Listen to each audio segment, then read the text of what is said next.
लोकसभा निवडणुकीचा प्रचार शिगेला पोहोचला आहे. दुसऱ्या टप्प्यातील मतदानाला सुरुवात झाली आहे. उद्धव ठाकरेंच्या महाराष्ट्रात सभांचा धडाका सुरू आहे. उद्धव ठाकरेंसोबत त्यांचे चिरंजीव आमदार आदित्य ठाकरे हे देखील जाहीर सभा घेत महायुतींवर सडकून टीका करताना दिसत आहेत. मात्र नुकतीच परभणीमध्ये झालेली उद्धव ठाकरेंची सभा वेगळी ठरली असून पावसात झालेल्या या सभेला उद्धव ठाकरेंचे दुसरे चिरंजीव तेजस ठाकरे उपस्थित होते. त्यामुळे तेजस ठाकरे राजकारणात सक्रिय होणार का या चर्चांना आता उधाण आले आहे. संजय जाधव यांच्या प्रचारासाठी उद्धव ठाकरे यांनी स्टेडियम मैदानावर केलेले भाषण तेजस ठाकरे यांनी डीम मध्ये बसून ऐकले. त्यांच्यासाठी तिथे स्वतंत्र सोफा ठेवण्यात आला होता. तेजस ठाकरे वडील आणि भावासोबत राजकीय मंचावर आणि कार्यक्रमात सातत्याने वावरताना दिसतायत. त्यामुळे तेजस ठाकरे राजकारणात सक्रिय होण्याच्या चर्चा सुरू झाल्या आहेत. शिवसेनेचे पक्षप्रमुख उद्धव ठाकरे यांचे चिरंजीव आदित्य ठाकरे हे अनेक वर्षांपासून राजकारणात कार्यरत आहेत. महाविकास आघाडी सरकारमध्ये मंत्री राहिलेले आदित्य ठाकरे आता चांगलेच परिपक्व झाल्याचे दिसून येते.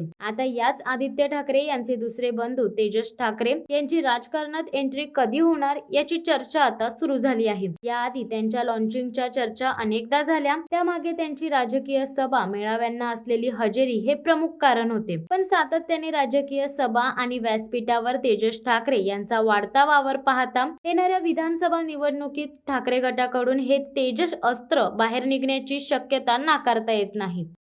शिवसत्ता टाइम्स न्यूज ब्युरो, मुंबई. दे धडक बेधडक वृत्त देणाऱ्या आपल्या शिवसत्ता टाइम्स न्यूज चॅनलला लाल बटन दाबून सबस्क्राईब करा आणि बेल आयकॉनला क्लिक करायला विसरू नका.